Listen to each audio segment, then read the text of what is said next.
திருச்செந்தூரில் தொடரும் கடல் அரிப்பு.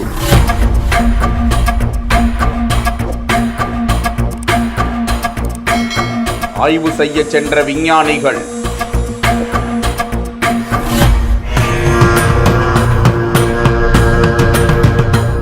நடக்கும் கடலோர ஆராய்ச்சி.